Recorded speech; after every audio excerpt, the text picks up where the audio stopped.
폭우가 쏟아지는 밤이었습니다.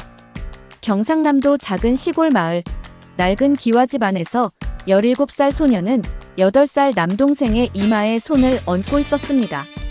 40도를 넘나드는 고열, 거품을 물고 경련을 일으키는 작은 몸. 보건소까지는 20리, 전화도 없고 도와줄 사람도 없는 밤.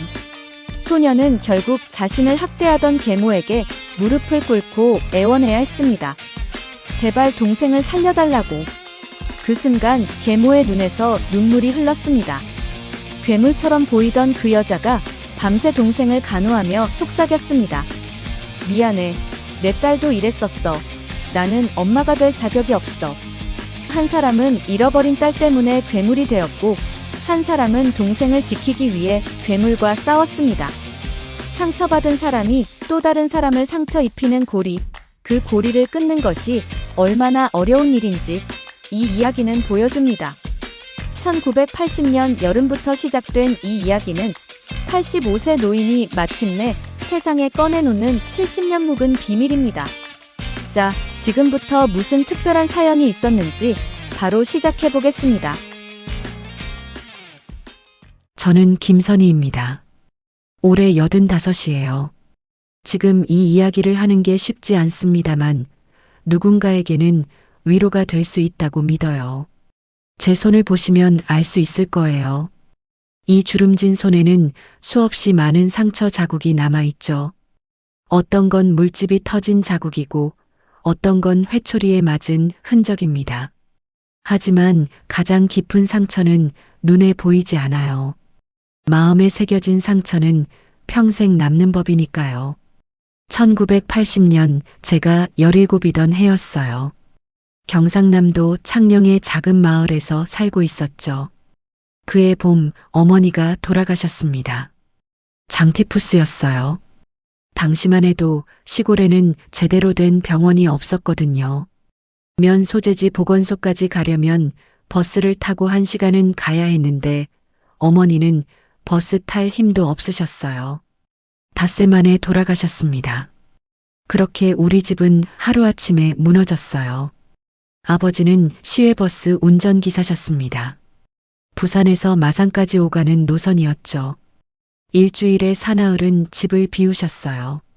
원래도 말이 없으신 분이었는데 어머니가 돌아가신 후로는 더욱 말이 없어지셨어요. 집에 계실 때도 방구석에만 틀어박혀 계셨습니다. 그래서 집안일은 모두 제 몫이 되었죠. 저한테는 남동생이 있었어요. 민수라고 8살이었습니다. 국민학교 2학년이었죠. 민수는 밤마다 제 방으로 기어들어와서 물었어요. 누나, 엄마 언제 와? 민수야, 엄마는 하늘나라 가셨어. 별이 되셨어? 나 별 싫어. 엄마 다시 와야 돼. 그럴 때마다 가슴이 찢어지는 것 같았어요. 저도 엄마가 그리웠거든요. 하지만 울 수 없었습니다. 제가 울면 민수가 더 무너질 테니까요. 그래서 저는 엄마가 부르시던 자장가를 불러줬어요. 섬지박이를 흥얼거리면서 민수의 등을 토닥여주면 어느새 민수는 잠들곤 했죠. 그럴 때마다 저도 몰래 눈물을 흘렸습니다. 17살이면 아직 어린 나이잖아요. 저도 누군가의 보호가 필요한 나이였는데 하루아침에 어른이 되어야 했어요.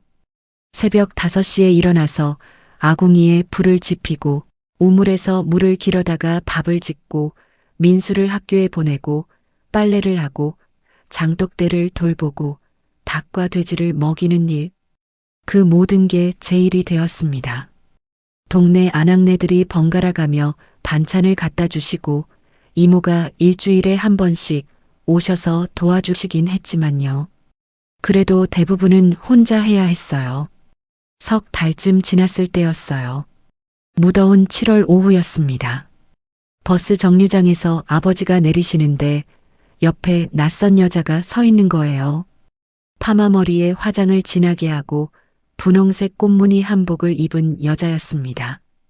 제 나이 또래 여자애들은 양장을 입는 시대였는데 그분은 한복을 입고 계셨어요. 손에는 작은 보따리 하나만 들고 계셨고요. 아버지가 저희를 보시더니 무뚝뚝하게 말씀하셨어요. 이분이 앞으로 너희 새어머니다. 박금선이라고 하신다. 부산에서 오셨어. 잘 모시고 말 잘 들어야 한다. 저는 입이 떡 벌어졌어요. 아무런 상의도 없었거든요. 그냥 어느 날 갑자기 새어머니를 데려오신 거예요. 민수는 제 치마폭에 얼굴을 묻고 벌벌 떨었습니다. 박금선이라는 그 여자가 다가오더니 제 손을 덥석 잡았어요. 선이야, 내가 이제 네 엄마다. 걱정 말아라. 잘해줄게. 목소리는 다정했어요. 하지만 뭔가 이상했습니다. 눈빛이 입가에 미소와 달랐거든요. 눈은 웃지 않고 있었어요. 차갑고 날카로운 뭔가가 그 눈 속에 있었습니다. 저는 본능적으로 느꼈어요. 이 사람 뭔가 다르다고. 처음 일주일은 괜찮았어요. 아니, 좋았다고 해야 할까요? 새어머니는 집안을 깨끗이 정리하셨어요. 시장에 가서 장을 보고 푸짐한 밥상을 차려주셨죠. 장독대에 새 된장도 담그시고 민수에게 잠자리 이야기도 해주셨습니다. 저한테는 예쁜 리본도 사주셨어요. 아버지는 다시 웃으시기 시작했고요. 주말에는 아코디언을 꺼내서 노들강변을 연주하시기도 했습니다. 동네 사람들도 부러워했어요. 김서방, 복 많이 받았네. 저런 젊은 마누라 얻어서 애들도 이제 편하겠어. 어린 것들이 얼마나 고생했노. 저도 조금씩 마음을 열었어요. 어쩌면 다시 행복해질 수 있을 것 같았거든요. 어쩌면 새어머니가 진짜 엄마처럼 우리를 사랑해 줄지도 모른다고 생각했습니다.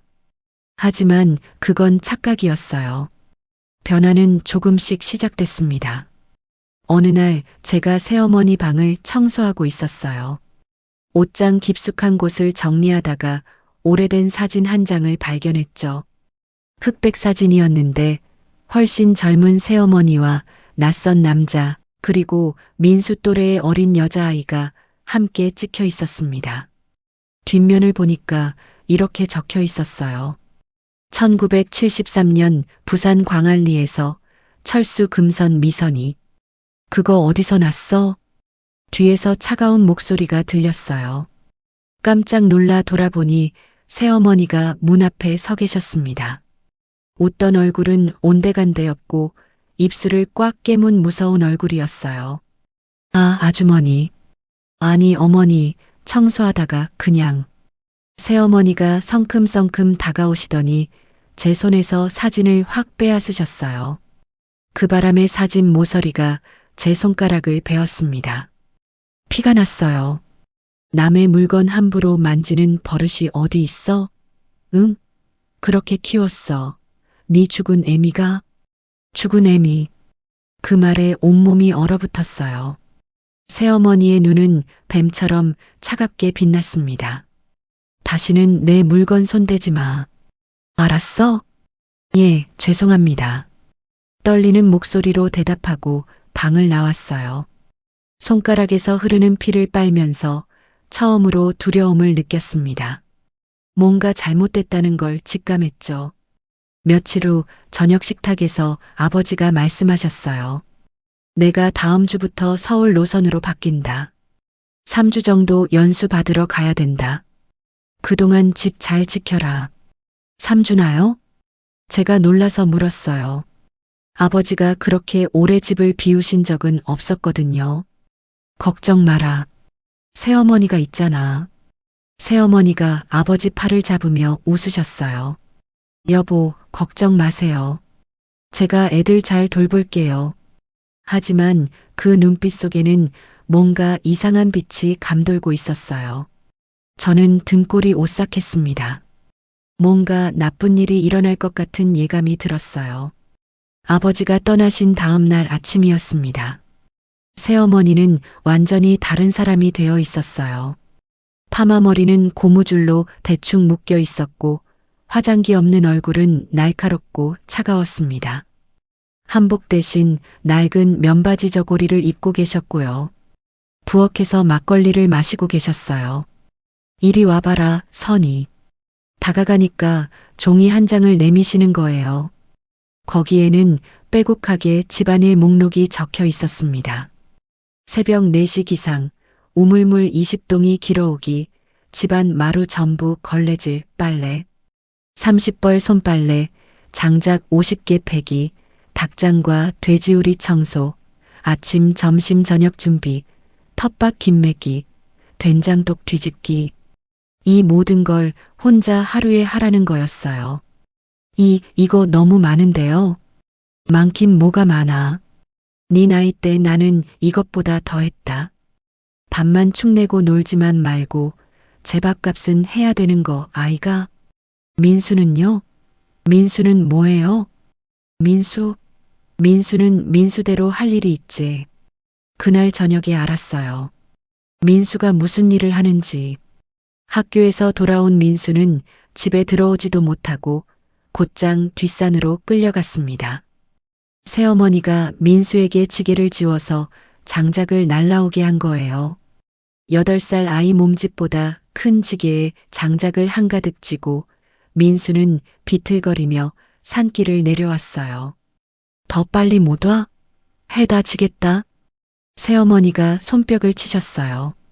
민수가 고개를 들었을 때 저는 동생 얼굴에 흐르는 땀과 눈물을 봤습니다. 가슴이 찢어지는 것 같았어요.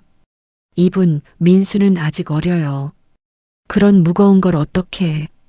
제가 뛰어나가려는 순간이었어요. 손등에 뜨거운 통증이 느껴졌습니다. 새어머니가 부엌국자로 제 손등을 내리친 거예요. 네가 감히 나한테 대들어? 이 건방진 것이. 아파요. 아프긴 뭐가 아파. 이것도 못 참으면 앞으로 어쩔라고. 들어가서 저녁이나 빨리 차려. 배고프다. 그날부터 지옥이 시작됐습니다. 저는 새벽 4시에 일어나서 밤 11시까지 쉬지 않고 일했어요. 우물물을 길어 나르다 손에 물집이 잡혔고 빨래를 하다 손가락 피부가 터져서 피가 났습니다. 밥은 새어머니가 먼저 좋은 반찬과 함께 배불리 드시고 남은 찬밥과 김치만 저희에게 주셨어요. 그마저도 새어머니 보시는 앞에서만 먹을 수 있었죠. 조금이라도 남기면 욕설이 쏟아졌어요. 죽은 애미가 어떻게 키웠길래 밥도 제대로 못 먹냐? 에이 썩을. 민수는 날마다 장작을 나르고 돼지 먹이를 만들고 닭장을 청소했어요. 8살 아이에게는 너무 버거운 일이었죠. 하루는 민수가 돼지 먹이 통을 옮기다가 넘어져서 먹이를 엎질렀어요. 새어머니는 민수를 헛간으로 끌고 가셨고요.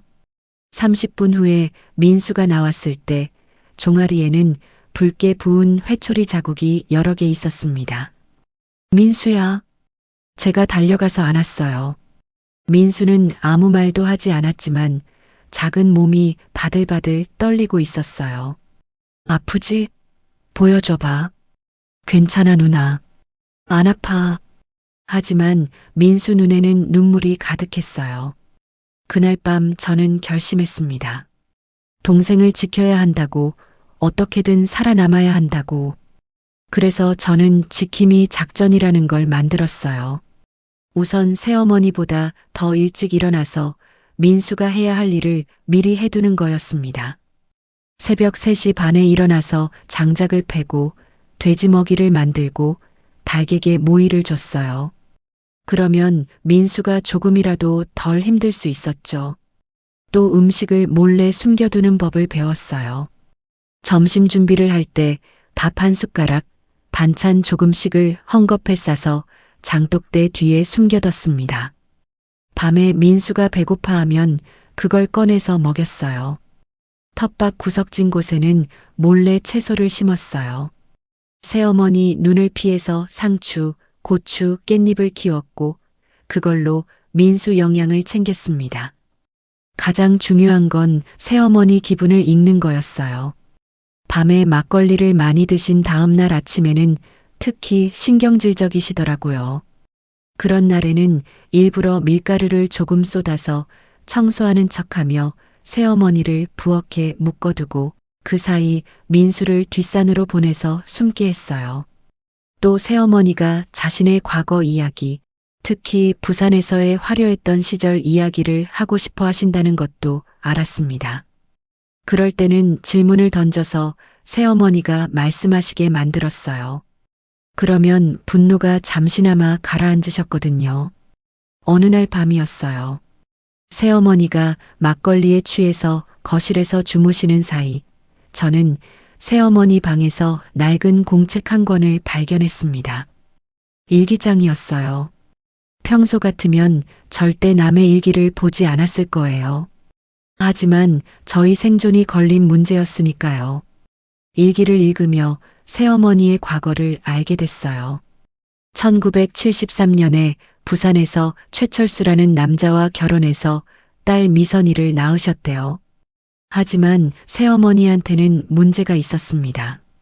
화를 조절하지 못하고 히스테리를 부리는 증상이었죠. 남편이 그걸 견디지 못하고 1976년에 이혼을 요구했고 딸 양육권을 가져갔대요. 새어머니는 몇 번이나 서울로 올라가서 딸을 찾으려 했지만 실패하셨답니다. 마지막 일기에는 이렇게 적혀 있었어요. 미선아, 엄마가 미안하다.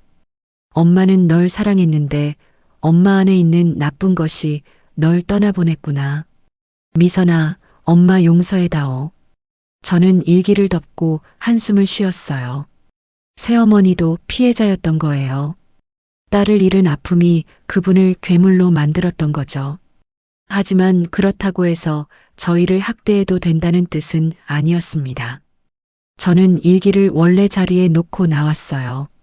다음 날 아침 저는 새어머니께 작은 들꽃 한 송이를 밥상에 놓아뒀어요. 이게 뭐고? 저희 엄마가 그랬어요. 꽃 한 송이면 밥상이 환해진다고요. 새어머니 얼굴에 묘한 표정이 스쳤습니다. 분노도 아니고 슬픔도 아닌 뭔가 부드러운 것. 꽃을 집어 던지지 않으시고 물 한 컵에 꽂아 두셨어요. 그날부터 저는 작은 변화를 시도했습니다. 새어머니가 좋아하시는 부추전을 부쳐드리기도 하고 어머니 예전에 부산에서는 어떻게 사셨어요? 라고 물으며 대화를 유도했어요. 새어머니 분노 뒤에 숨겨진 상처를 건드리지 않으면서도 인간적인 면을 끌어내려는 노력이었죠. 완전히 효과가 있는 건 아니었지만 적어도 매일 맞고 굶는 일은 조금씩 줄어들었습니다. 하지만 평화는 오래가지 않았어요. 아버지가 돌아오시기 이틀 전 밤이었습니다. 아버지가 떠나신 지 19번째 되는 날이었죠.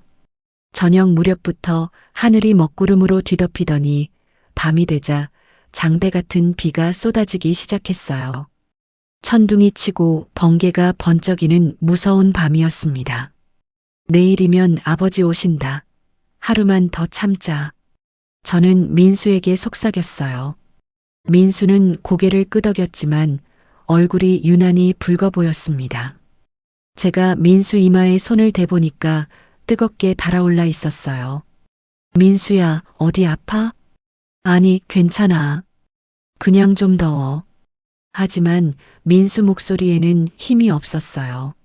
저녁을 먹을 때도 숟가락을 제대로 들지 못하고 비틀거렸습니다. 새어머니가 날카롭게 물으셨어요. 야, 니 왜 그래? 꾀병 부리는 거 아이가? 아니에요. 민수가 열이 좀 있는 것 같아요. 열? 애들이 의뢰 그런 기라. 자고 나면 나아. 새어머니는 관심 없다는 듯 자리에서 일어나셨어요. 저는 민수를 방으로 데려가서 눕혔습니다. 이불을 덮어주려는데 민수가 말했어요. 누나, 나 너무 추워. 그런데 동시에 너무 더워. 제가 다시 이마를 짚어보니까 더 뜨거워져 있었습니다. 이건 보통 감기가 아니었어요. 저는 부엌으로 달려가서 귤잎을 끓여서 차를 만들었어요. 어머니가 열날 때 만들어주시던 방법이었죠. 차가운 물수건으로 민수 이마와 손목을 닦아주고 차를 조금씩 먹였습니다. 1시간쯤 지났을까요? 민수열은 더 올라가는 것 같았어요.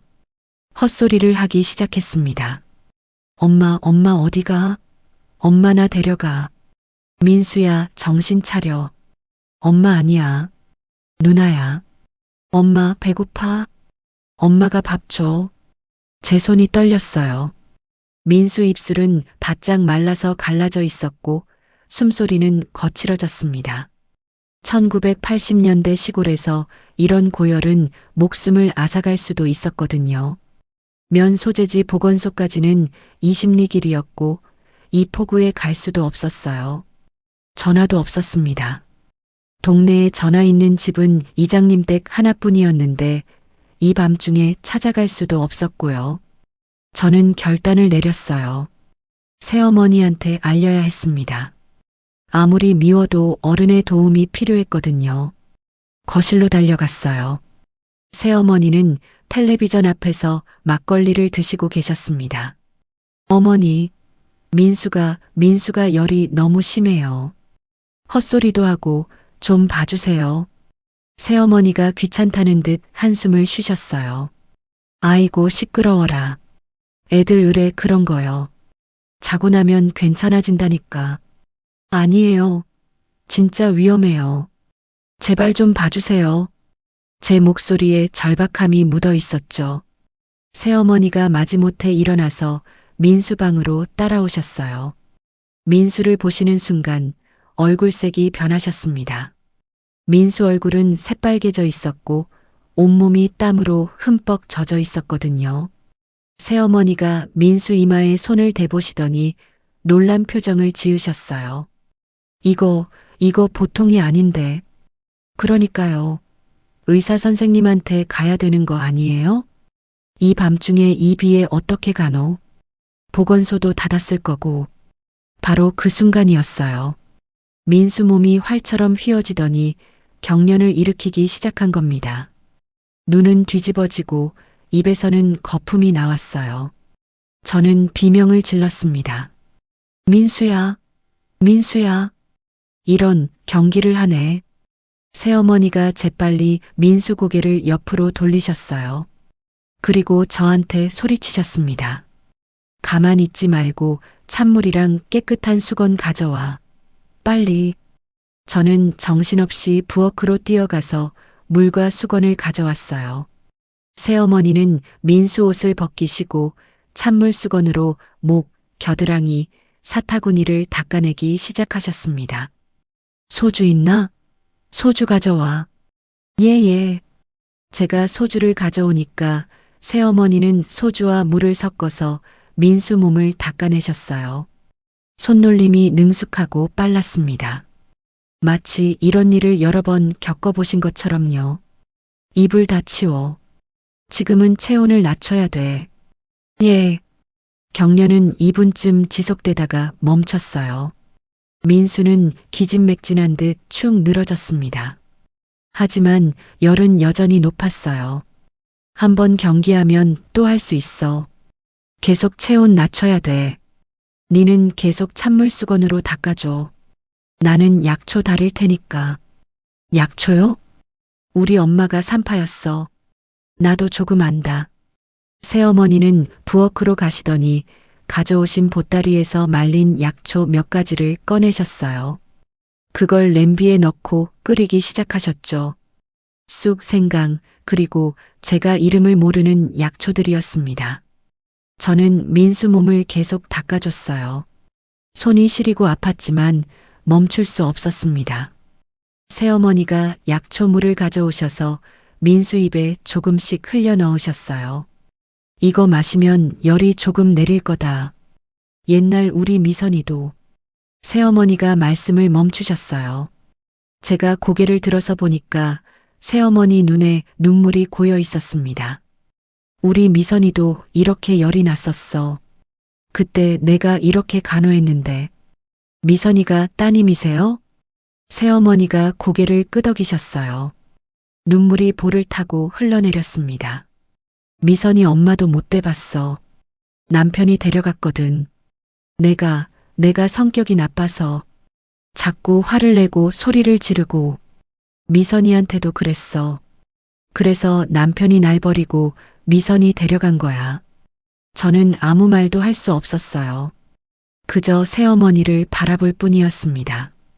나 엄마 되는 법을 몰라. 미선이 떠나고 나서는 더더욱 모르겠어. 근데 네 아버지를 만나고 너희를 보니까 민수가 미선이랑 비슷한 나이더라고. 그래서 처음에는 잘해주고 싶었어. 진짜야. 그럼 왜? 모르겠어. 너희 보면 자꾸 미선이가 생각나고 미선이 생각하면 화가 나고 내가 잃어버린 걸 너희는 가지고 있잖아. 엄마를, 집을, 서로를. 그게 너무 미워서 새어머니가 얼굴을 손으로 가리셨어요. 저는 처음으로 새어머니가 진짜 우시는 걸 봤습니다. 그 순간 깨달았어요. 새어머니도 괴물이 아니라 그저 너무 아파서 다른 사람을 아프게 하는 불쌍한 사람이라는 거요. 용서할 수는 없었지만 조금은 이해할 수 있었습니다. 우리 같이 민수 살려요. 제발이요. 제가 말하니까 새어머니가 고개를 드셨어요. 저희 눈이 마주쳤습니다. 그 순간 뭔가 통하는 게 있었어요. 두 사람 모두 민수를 지키고 싶다는 마음. 그래, 살려야지. 그날 밤 두 사람은 밤새 민수를 간호했습니다. 30분마다 체온을 확인하고 수건을 갈아주고 약초 물을 먹이고 경련이 올까봐 지켜봤어요. 밖에서는 비가 억수같이 쏟아지고 천둥이 쳤지만 그 작은 방 안에서는 묘한 연대감이 형성되고 있었습니다. 새벽 3시쯤이었어요. 새어머니가 조용히 말씀하셨습니다. 미선이도 이렇게 열이 났었어. 내가 이렇게 간호했지. 그때는 내가 좋은 엄마였어. 미선이 아빠도 인정했어. 근데 미선이가 나아지고 나니까 나는 또 원래대로 돌아갔어. 화내고 소리 지르고 결국 미선이를 잃었지. 미선이는 지금 어디 있어요? 새어머니가 긴 침묵 끝에 대답하셨어요. 모르겠어. 서울 어딘가. 남편이 데려가서 연락을 끊었거든. 찾으려고 했는데 못 찾았어. 미선아, 엄마 미안해. 새어머니가 또 우시기 시작하셨어요. 저는 처음으로 새어머니 손을 잡아드렸습니다. 새어머니가 깜짝 놀라서 저를 보셨어요. 미선이 분명 어머니를 찾을 거예요. 언젠가는. 새어머니가 제 손을 꽉 쥐셨어요.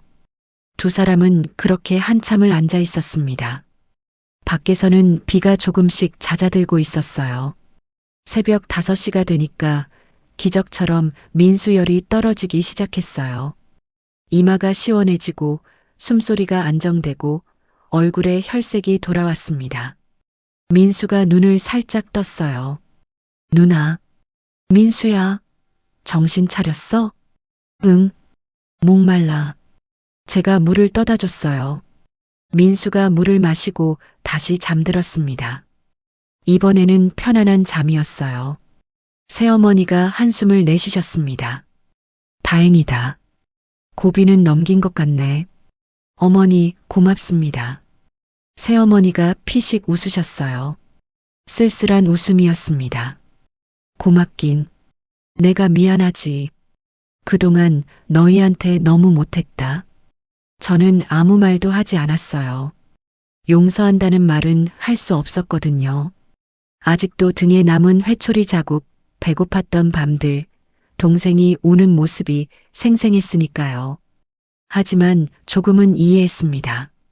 새어머니도 피해자였다는 걸요. 상처받은 사람이 또 다른 사람을 상처 입힌다는 걸요. 다음 날 아침 기차역에서 기적 소리가 들렸어요. 아버지가 돌아오신 겁니다. 새어머니는 얼른 머리를 빗고 화장을 하시고 깨끗한 한복으로 갈아입으셨어요. 현관으로 나가서 아버지를 맞이하시는 모습은 다시 완벽한 아내였습니다. 여보, 잘 다녀왔어요? 애들이 아버지 오신다고 얼마나 기다렸는지 몰라요. 아버지가 웃으시며 집에 들어오셨어요. 애들아, 아빠 왔다. 민수가 방에서 비틀비틀 나왔어요. 아직 기운이 없었지만 아버지를 보고 웃었습니다. 아빠, 민수야, 얼굴이 왜 이래? 아팠어? 새어머니가 재빨리 대답하셨어요. 어젯밤에 열이 좀 있었는데 제가 밤새 간호해서 이제 다 나았어요. 걱정 마세요. 그래, 고생했네 여보. 아버지는 새어머니 머리를 쓰다듬으셨어요. 저는 그 광경을 조용히 지켜봤습니다. 새어머니와 눈이 마주쳤어요. 새어머니 눈빛에는 미안함과 부탁이 섞여 있었습니다.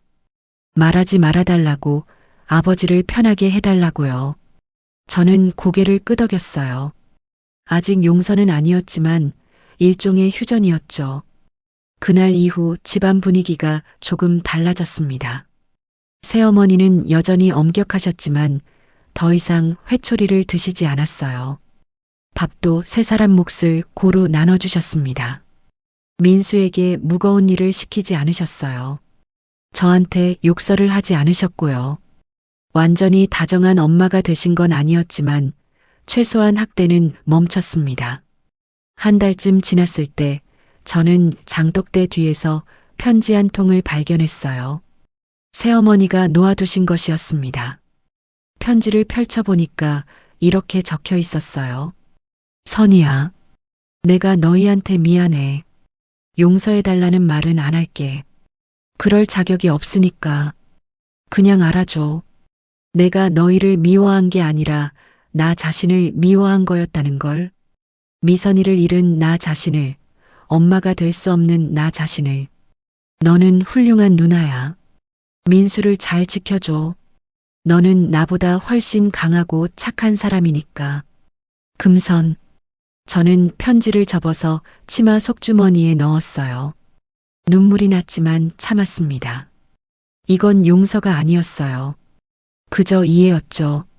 상처받은 사람들이 어떻게 서로를 아프게 하는지에 대한 슬픈 이해였습니다. 계절이 바뀌어서 봄이 왔어요. 저는 18이 되었고 면 소재지 교회에서 만난 윤정숙 선생님 도움으로 검정고시를 준비하기 시작했습니다. 새어머니는 반대하지 않으셨어요. 오히려 제가 공부할 때 민수를 돌봐주시기도 했습니다. 어느 날 새어머니가 부엌에서 된장찌개를 끓이시다가 저한테 물으셨어요. 너 나중에 뭐 하고 싶어? 저요? 글쎄요. 선생님이 되고 싶어요. 아이들을 가르치는. 그래. 너는 잘할 거야. 너는 착하니까. 어머니는요? 어머니는 뭐 하고 싶으세요? 새어머니가 잠시 멈칫하시더니 대답하셨어요. 나는 미선이를 찾고 싶어. 한 번이라도 다시 보고 싶어. 미안하다고 말하고 싶어. 저는 아무 말도 하지 않았습니다. 그저 된장찌개를 끓이시는 새어머니 뒷모습을 바라볼 뿐이었어요. 그 뒷모습은 왠지 외롭고 쓸쓸해 보였습니다. 며칠 후 우체부가 편지 한 통을 가져왔어요. 서울에서 온 편지였습니다. 박금선 앞으로요. 새어머니가 편지를 받아들고 손이 떨리시는 걸 저는 봤어요. 편지를 뜯어보시던 새어머니 얼굴이 굳어졌습니다. 그리고 그 자리에 주저앉으셨어요. 어머니, 제가 달려갔어요. 새어머니 손에서 편지가 떨어졌습니다. 제가 편지를 집어들었어요. 최철수라는 이름으로 온 편지였습니다. 금선 씨에게 오랜만입니다. 갑작스럽지만 알려드립니다. 우리 미선이가 지난달 뇌막염으로 세상을 떠났습니다. 미선이는 마지막까지 엄마를 찾았습니다. 장례는 이미 치렀습니다. 미선이가 남긴 그림 한 장을 동봉합니다. 최철수. 봉투 안에는 어린아이가 그린 그림 한 장이 들어 있었어요. 엄마와 아이가 손을 잡고 있는 그림이었습니다. 그림 밑에는 삐뚤빼뚤한 글씨로 이렇게 적혀 있었어요. 엄마 보고 싶어요. 사랑해요. 미선이. 새어머니가 그림을 꼭 안고 흐느껴 우시기 시작했어요. 저는 새어머니 등을 쓰다듬어 드렸습니다. 미워했던 사람이었지만 이 순간만큼은 그저 딸을 잃은 불쌍한 엄마였어요. 그날 밤 새어머니는 방에 틀어박혀 나오지 않으셨습니다. 다음 날도 그 다음 날도요. 일주일이 지나니까 새어머니는 완전히 다른 사람이 되어 계셨어요. 말수가 줄었고 눈빛은 텅 비어 있었고 밥도 제대로 드시지 않으셨습니다. 제가 밥을 가져다 드리면 고맙다고 하셨지만 몇 숟가락 뜨지 못하셨어요. 어머니, 드셔야죠. 이러시면 안 돼요. 선이야, 나는 벌을 받는 거야. 미선이한테 못된 엄마였고 너희한테도 못된 새엄마였으니까. 이게 벌이야. 어머니, 너희한테 미안해. 진짜 미안해. 나 같은 사람이 엄마 노릇하면 안 되는 거였어. 저는 뭐라고 대답해야 할지 몰랐어요. 한 달 전이었다면 네 맞아요라고 대답했을 겁니다. 하지만 지금은 그럴 수 없었어요. 민수 고열을 간호하시던 그날 밤 눈물 흘리며 과거를 고백하시던 새어머니 모습이 떠올랐으니까요. 어머니는 나쁜 사람이 아니에요. 그냥 많이 아픈 사람이었어요. 새어머니가 저를 올려다보셨어요. 눈에 눈물이 가득했습니다. 고마워 선이야. 너 같은 애를 내가. 괜찮아요. 이제는 괜찮아요. 그건 거짓말이었어요. 아직도 아팠고 상처는 남아 있었고 트라우마는 사라지지 않았습니다. 하지만 알았어요. 용서와 이해는 다르다는 것을요. 저는 새어머니를 완전히 용서할 수 없지만 이해는 할 수 있었습니다. 시간이 흘러서 저는 검정고시에 합격했어요. 사범대학 야간부에 입학했습니다. 마을에서 2시간 거리에 있는 도시의 대학이었어요. 버스를 타고 통학했고 낮에는 윤정숙 선생님이 소개해 주신 학원에서 아르바이트를 했습니다. 민수는 국민학교를 졸업하고 중학교에 입학했어요. 성적이 우수해서 장학금을 받았습니다. 새어머니는 여전히 집에 계셨지만 예전 같지 않으셨어요. 조용하고 말이 없으셨습니다. 딸 그림을 벽에 걸어두시고 매일 바라보셨어요. 가끔 저한테 말씀하셨습니다. 선이야, 너는 꼭 선생님 되라. 그래서 아이들한테 잘해줘라. 나처럼 상처 입히지 말고. 네 어머니, 민수도 꼭 공부 잘해서 훌륭한 사람 되라. 너희는 잘 될 거야. 너희는 착하니까. 몇 년이 흘렀어요. 제가 22살이 되던 해였습니다. 아버지가 퇴근길에 교통사고를 당하셨어요. 술 취한 트럭 운전사가 중앙선을 침범했고 아버지 버스는 그대로 절벽으로 추락했습니다. 버스에 타고 계시던 승객 5분과 아버지 모두 즉사하셨어요. 장례식장은 동네 사람들로 붐볐습니다. 저와 민수는 상주로 절을 받았고 새어머니는 그 옆에서 조문객들을 맞이하셨어요. 장례를 치르고 사무제를 지낸 후 새어머니가 저한테 말씀하셨습니다. 선이야, 나 이제 갈게. 어디요? 부산. 내 고향으로. 여기 있을 이유가 없잖아.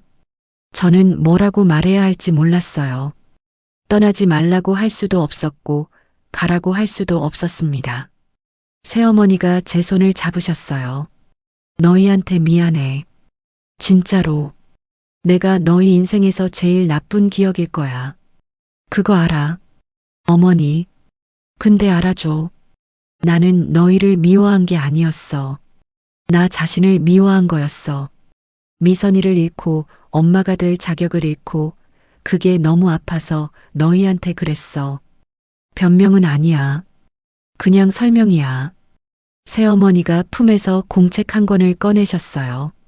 낡고 해진 일기장이었습니다. 이거 네가 읽어봐. 나중에 내가 어떤 사람이었는지.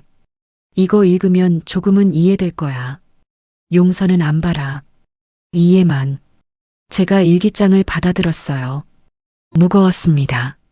종이의 무게가 아니라 거기 담긴 한 사람의 인생이 무거웠어요. 잘 살아라 선이야. 민수도 잘 키워주고 너는 나보다 훨씬 훌륭한 사람이니까 어머니도 잘 사세요. 새어머니가 피식 웃으셨어요. 나는 이제 다 살았어.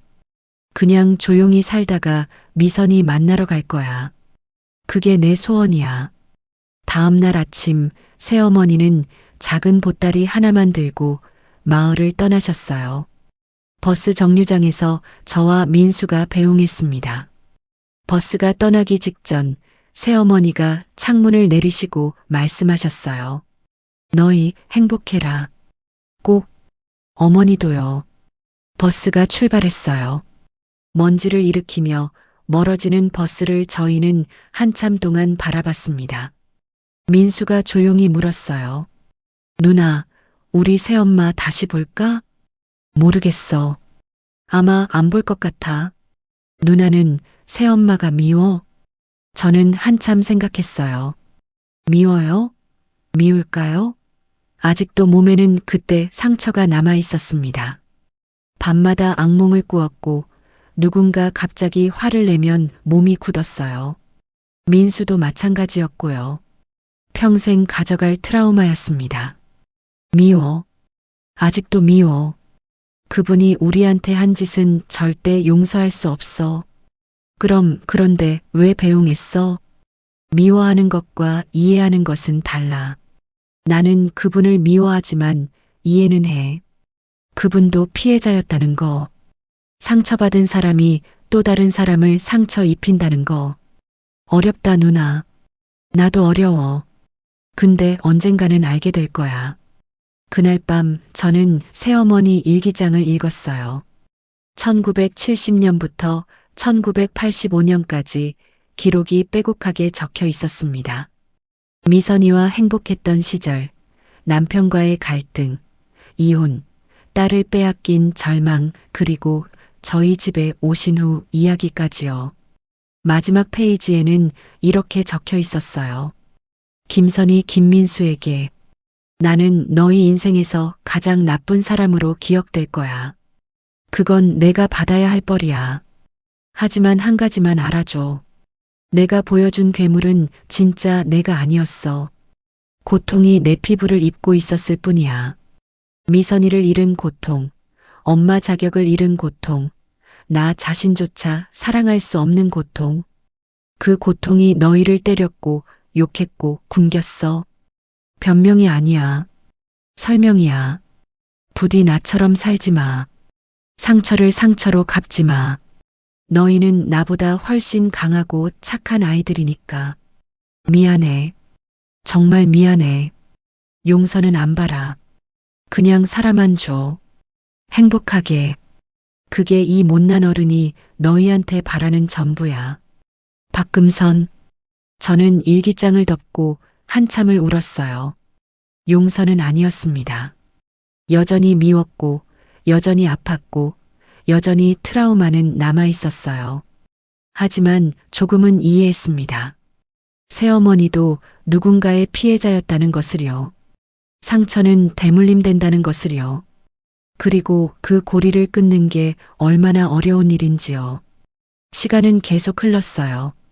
저는 대학을 졸업하고 마을 국민학교 교사가 되었습니다. 하지만 1년 만에 사직했어요. 학교에서 아이들이 맞는 모습을 견딜 수 없었거든요. 교실 뒤에서 회초리로 맞는 아이들을 보면 어린 민수 모습이 겹쳐 보였습니다.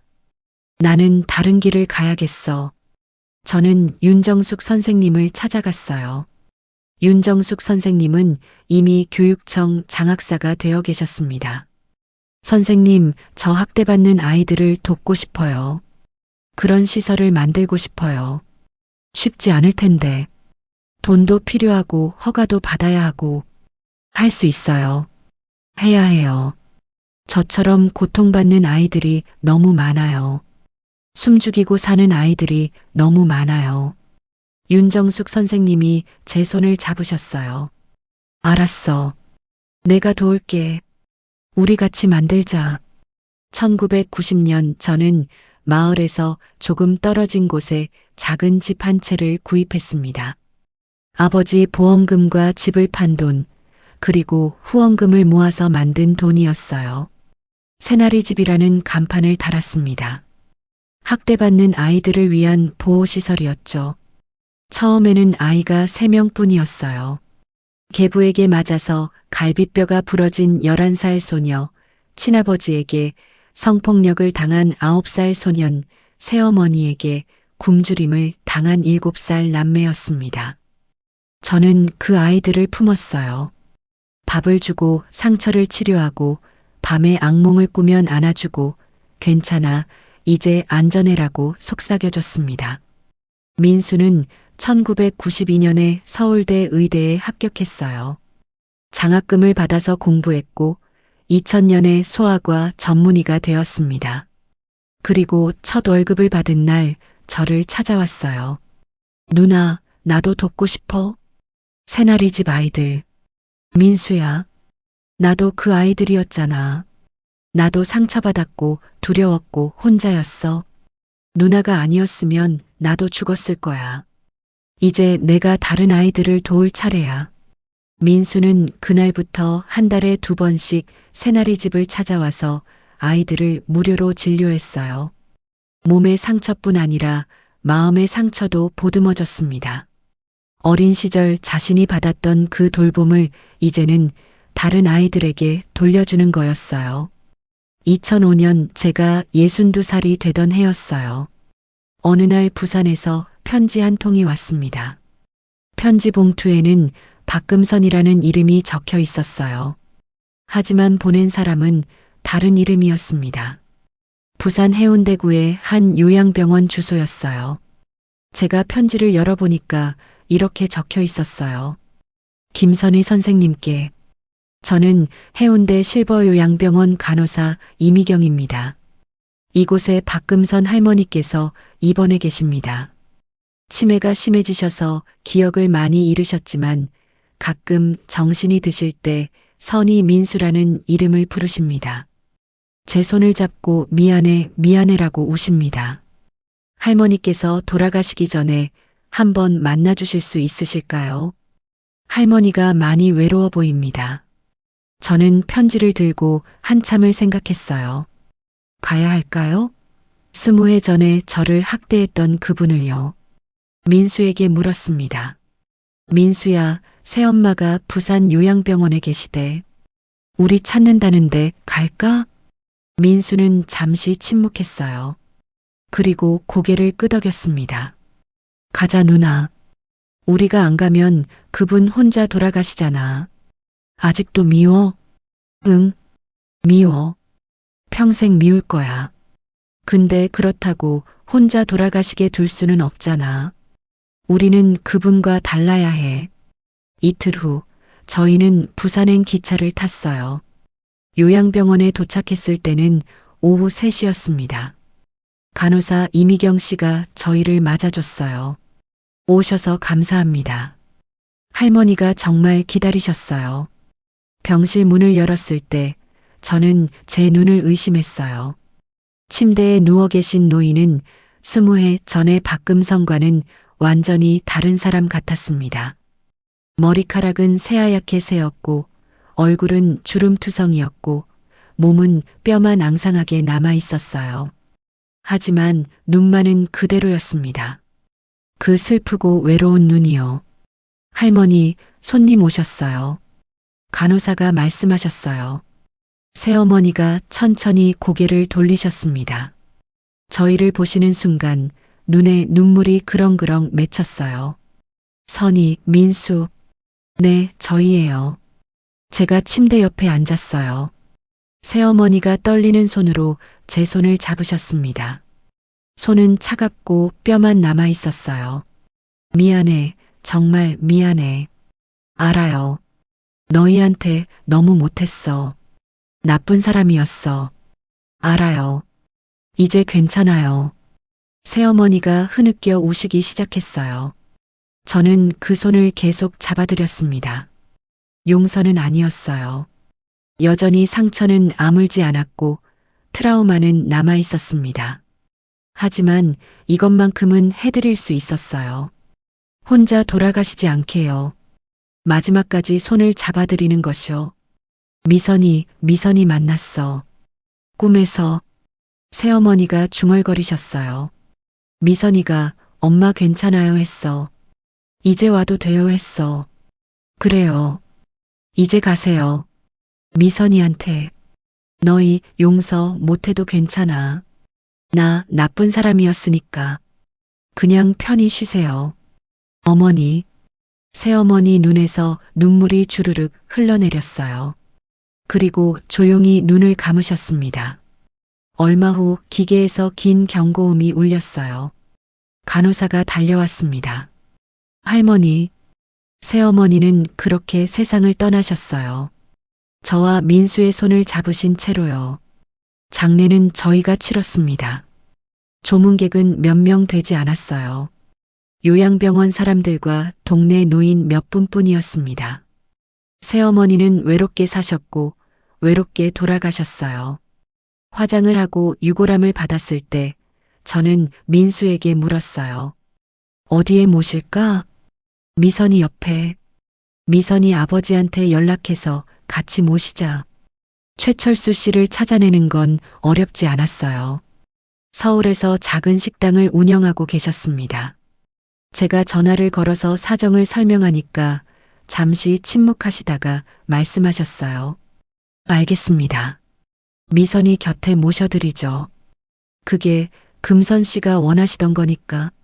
새어머니 유골은 경기도 어느 공원묘지 미선이 묘 옆에 안치되었어요. 묘비에는 이렇게 적었습니다. 사랑하는 딸 곁에서 영원히. 박금선 1943에서 2005. 그날 밤 숙소로 돌아와서 민수가 물었어요. 누나, 우리 잘한 거 맞지? 응, 잘했어. 누나는 새엄마 용서했어? 저는 고개를 저었어요. 아니, 용서는 못했어. 아직도 미워. 그때 일 생각하면 아직도 손이 떨려. 너도 그렇지? 응, 나도. 근데 이해는 했어. 그분도 피해자였다는 거. 상처받은 사람이 또 다른 사람을 상처 입힌다는 거. 우리는 그 고리를 끊어야 해. 어떻게? 우리가 받은 상처를 다른 사람한테 주지 않는 거. 대신 그 상처를 목적으로 바꾸는 거. 새나리 집처럼. 우리가 겪은 고통이 다른 아이들한테는 희망이 되는 거지. 민수가 고개를 끄덕였어요. 누나, 나 새나리 집 확장하는 거 도울게. 돈도 많이 기부할게. 고마워 민수야. 우리 잘 살았지? 그분이 우리를 망가뜨리지 못했잖아. 응, 우리 이겼어. 두 남매는 그렇게 서로를 안아줬습니다. 상처받은 남매가 아니라 상처를 이겨낸 생존자로서요. 그로부터 20년이 흘렀어요. 2025년 저는 82살이 되었습니다. 새나리 집은 전국에 5개 지부를 가진 큰 재단이 되었어요. 지난 35년간 800명이 넘는 아이들이 새나리 집을 거쳐갔습니다. 그 아이들 중 많은 수가 이제는 어른이 되어서 사회에서 건강하게 살아가고 있어요. 민수는 70살이 되었지만 여전히 매주 새나리 집을 방문해서 아이들을 돌봐주고 있습니다. 민수에게는 손주가 셋 있는데 그들에게는 할아버지 이야기를 들려줘요.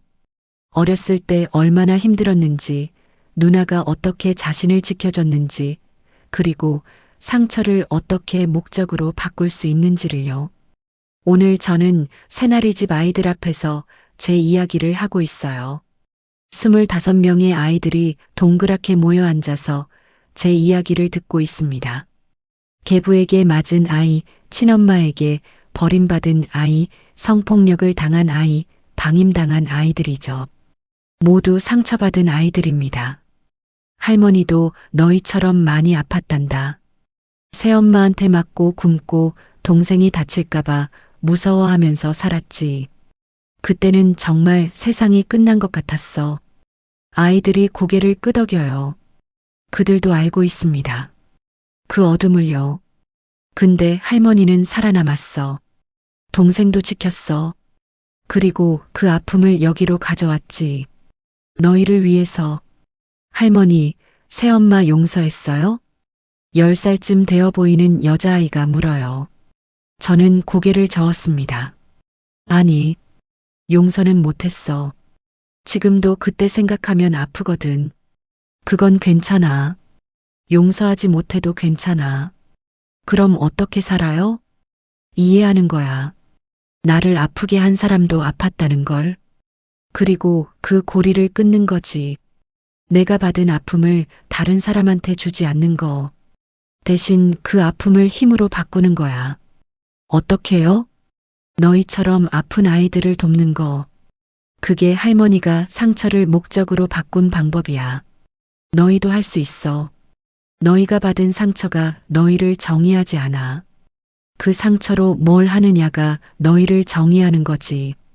아이들 눈에 눈물이 맺혀요. 하지만 그 눈물 속에는 희망도 함께 있습니다. 할머니, 우리도 이길 수 있어요? 물론이지. 너희는 이미 이기고 있어. 여기 있는 것만으로도, 살아있는 것만으로도, 너희는 이미 용감한 거야. 저는 아이들을 하나하나 안아줘요. 45년 전 저도 이런 안아줌이 필요했습니다. 이제는 제가 그걸 줄 수 있어요. 저녁이 되어서 민수가 찾아왔어요. 남매는 마당 평상에 앉아서 차를 마십니다. 누나, 우리 인생 괜찮았지? 응, 괜찮았어. 아니, 좋았어. 새엄마가 없었으면 어땠을까? 모르지. 근데 있었잖아. 그게 우리 인생이야. 그 고통이 우리를 여기로 데려왔어. 누나, 나 가끔 생각해. 만약 새엄마가 미선이를 잃지 않았다면 어땠을까? 만약 새엄마가 치료를 받았다면 어땠을까? 나도 그런 생각해. 아마 다른 인생이었겠지. 더 나은 인생일 수도 있었겠지. 근데 우리는 이 인생을 살았어. 그리고 잘 살았어. 그래. 우리 이겼어, 민수야. 두 남매는 석양을 바라봐요. 하늘이 붉게 물들고 있습니다. 아이들 웃음소리가 들려와요. 저녁 준비를 하시는 선생님들 목소리가 들려옵니다. 새나리 집은 오늘도 따뜻해요. 저는 생각합니다. 1980년 그 무서웠던 밤들을요. 새어머니의 차가운 눈빛을요. 민수 등에 난 회초리 자국을요. 그리고 그 고열의 밤 새어머니가 눈물 흘리며 민수를 간호하시던 모습을요. 그 모든 것이 지금의 저를 만들었습니다. 상처는 사라지지 않아요. 평생 가져갈 겁니다. 하지만 그 상처가 저를 정의하지는 않아요. 상처를 어떻게 쓰느냐가 저를 정의하죠.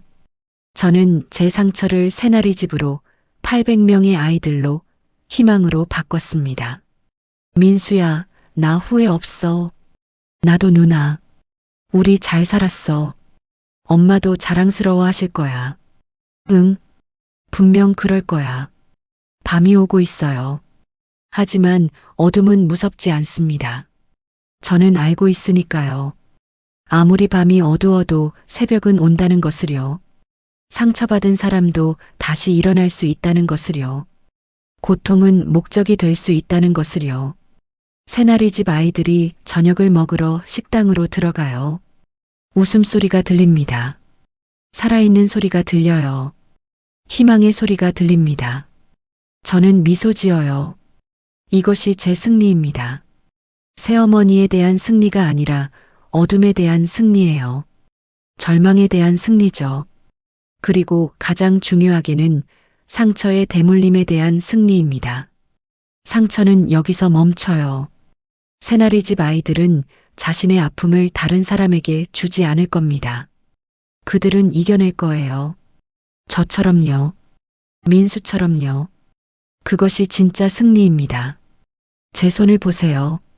이 주름진 손에는 수많은 상처 자국이 남아 있어요. 물집이 터진 자국, 회초리에 맞은 흔적이죠.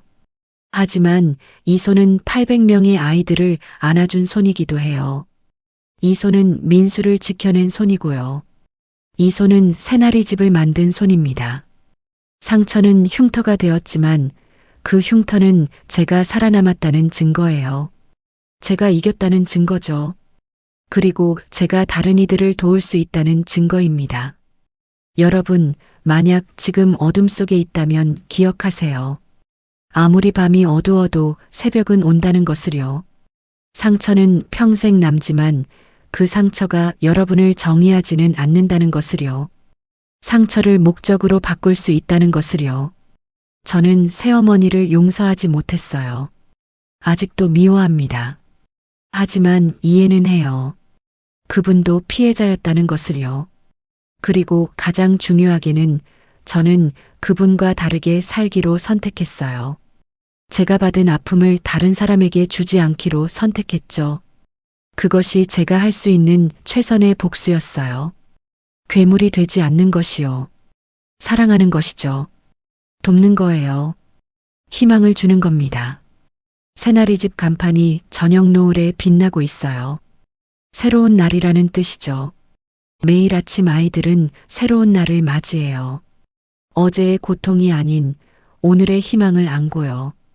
그것이 제가 1980년 그 어두웠던 날들로부터 배운 것입니다. 매일은 새로운 날이라는 것을요. 과거가 우리를 정의하지 않는다는 것을요. 우리가 선택하는 오늘이 우리를 정의한다는 것을요. 저는 85살입니다. 제 인생의 대부분을 살았어요. 하지만 후회는 없습니다. 제가 받은 상처는 깊었지만 그 상처를 통해 더 많은 사람들을 도울 수 있었으니까요. 민수가 제 손을 잡아요. 누나, 고마워. 그때 날 지켜줘서. 민수야, 나야말로 고마워. 내가 있어서 내가 견딜 수 있었어. 우리 서로 지켜준 거지. 그래. 우리 서로 지켜줬어. 밤하늘에 별이 뜨기 시작해요. 저는 엄마를 생각합니다. 1980년 봄 장티푸스로 돌아가신 엄마를요. 엄마, 저 잘 살았어요. 민수도 잘 키웠고요. 엄마가 자랑스러워 하실 만한 사람이 되었어요. 그리고 새어머니도 생각해요. 박금선, 딸을 잃고 괴물이 되었던 그분을요. 어머니, 이제는 미선이 곁에서 편히 쉬고 계시죠. 용서는 못하지만 이해는 해요. 그리고 어머니가 저희에게 가르쳐 준 것이 있어요. 상처의 고리를 끊어야 한다는 것을요. 저는 그 고리를 끊었어요. 제 상처를 다른 사람에게 주지 않았습니다. 대신 그 상처를 치유의 도구로 바꿨어요. 그것이 제가 할 수 있는 최선이었습니다. 여러분도 할 수 있어요. 여러분이 받은 상처가 아무리 깊어도요. 여러분도 이겨낼 수 있습니다. 여러분도 그 상처를 목적으로 바꿀 수 있어요. 그것이 제가 85년을 살며 배운 가장 중요한 교훈입니다. 상처는 끝이 아니에요. 시작입니다. 새로운 삶의 시작이죠. 여러분, 여기까지 제 이야기를 들어주셔서 진심으로 감사합니다. 85평생을 살아오며 한 번도 밖으로 꺼내지 못했던 이야기를 이렇게 여러분과 나눌 수 있어서 큰 위안이 됩니다. 혹시 지금 이 순간 저처럼 어둠 속에서 힘들어하고 계신 분이 있다면 기억해 주세요. 여러분은 혼자가 아니라는 것을요. 그리고 아무리 긴 밤도 반드시 끝이 난다는 것을요. 이 영상이 조금이나마 여러분께 위로가 되었다면 구독과 좋아요 부탁드립니다. 여러분의 작은 관심 하나하나가 저 같은 할머니에게는 큰 힘이 됩니다. 그리고 비슷한 아픔을 겪고 있는 누군가에게 이 이야기가 닿을 수 있도록 공유도 부탁드려요. 댓글로 여러분이 계신 곳을 알려주시면 저는 밤마다 그곳을 향해 기도하겠습니다. 여러분 모두가 행복하시기를, 상처가 아닌 희망으로 내일을 맞이하시기를 기도하겠습니다. 끝까지 함께 해주셔서 정말 고맙습니다. 여러분 모두 건강하시고 사랑하는 분들과 함께 행복한 시간 보내세요. 다음에 또 만나요. 안녕히 계세요.